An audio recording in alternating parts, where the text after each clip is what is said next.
Hello everyone, welcome back to a new video. As always, if you're new, be sure to like and subscribe, and I hope you enjoy.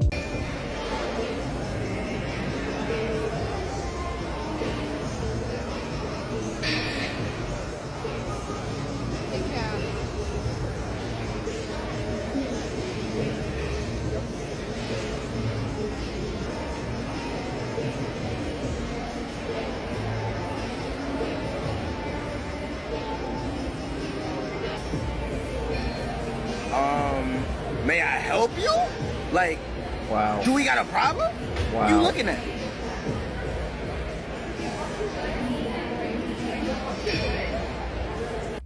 So if you're like me, you watch this video wondering, is there more?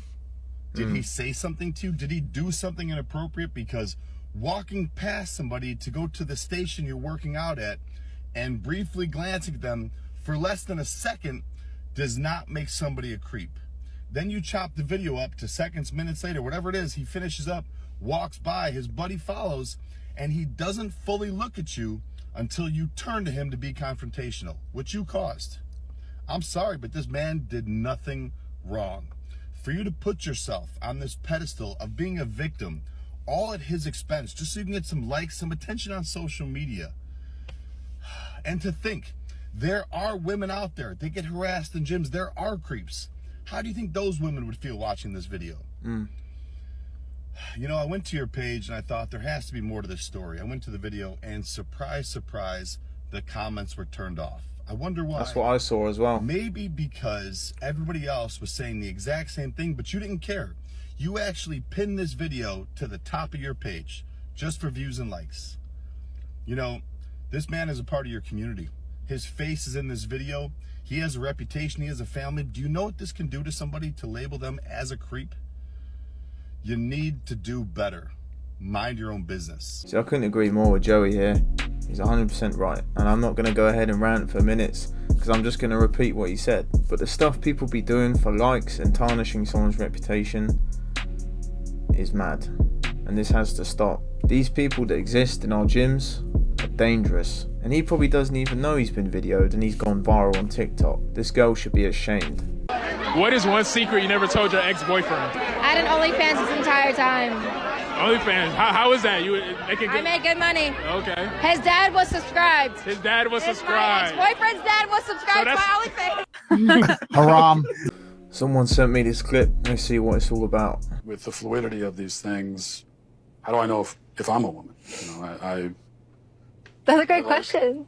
I like scented candles. And Yeah. I've watched Sex and the City. Yeah. And, Yeah. so how do I know? Yeah, Matt, that question right there, like that question is like when it's asked with a lot of curiosity, right? That's the beginning of a lot of people's like gender identity development journeys. If my mom who gave birth to me is a woman, and my wife is a woman, though I haven't asked her, maybe I should. But if they're all women, and also the boy who sits down with you and says, I think I'm a girl, actually is one, then what is a woman? Yeah. Great question. I'm not a woman, so I can't really answer that. I don't care if you think you're a sheepdog and you come into my store. It don't matter to me. Just don't come in and try to shove that shit down my throat. If it makes someone feel better, what about their feelings? I don't give a shit about their feelings. I'm old. What about in the Star Wars universe? Jar Jar Binks, pansexual, do you think? Transgender? Why would I even care? If it's his truth. Well, it ain't true. You're not a scientist. You're not a gender studies major. Or are you? No. No? Okay. How do you know that you're a man? How do I know that I'm? I guess because I got a dick. So what is a woman?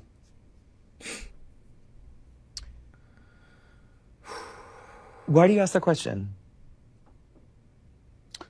I just really like to know. What do you think the answer to that question is? Well, I'm asking. That's why I came to a college professor who's this is what you do. What other kinds of answers have you gotten?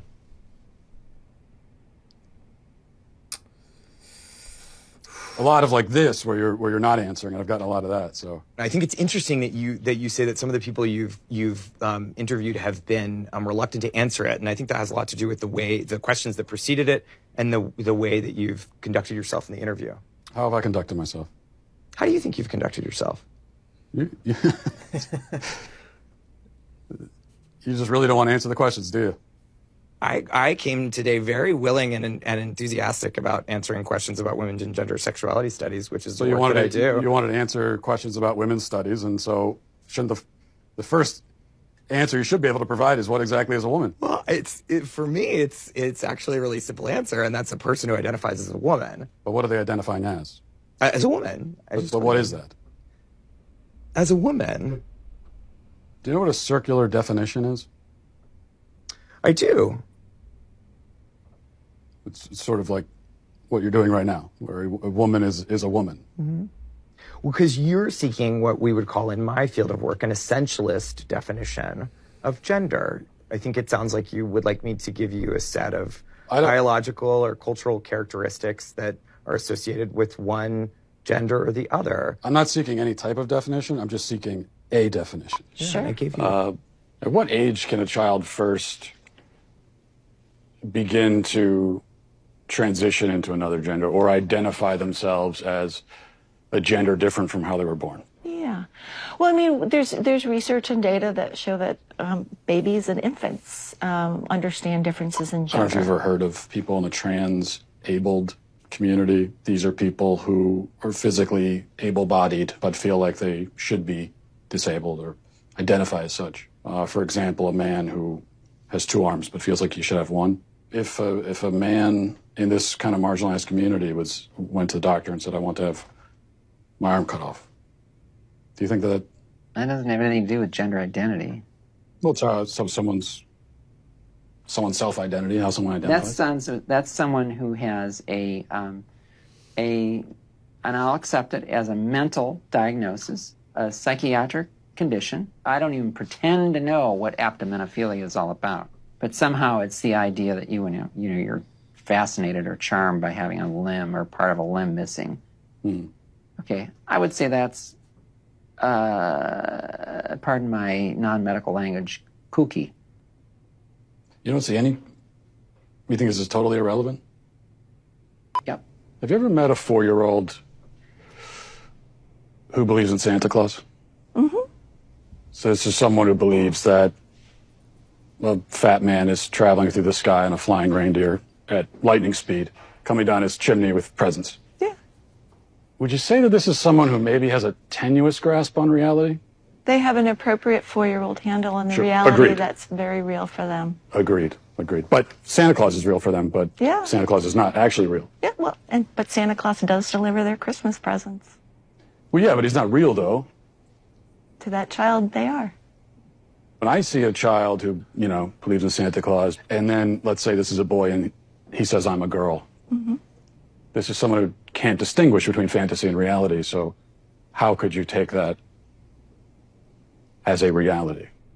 I would say that as a pediatrician and as a parent, I would say how wonderful my 4-year-old and their imagination is. I know that was a long clip, but someone sent that to me, and I wanted to show you that. If you don't know who Matt Walsh is, you should definitely check him out. You can tell he's smart and articulate, and he remains calm. It's crazy times we live in, and we're going into the new year. It's probably going to get worse, but let me know what you think of that. Let me know in the comments. SimpSaverSam. Make me wait.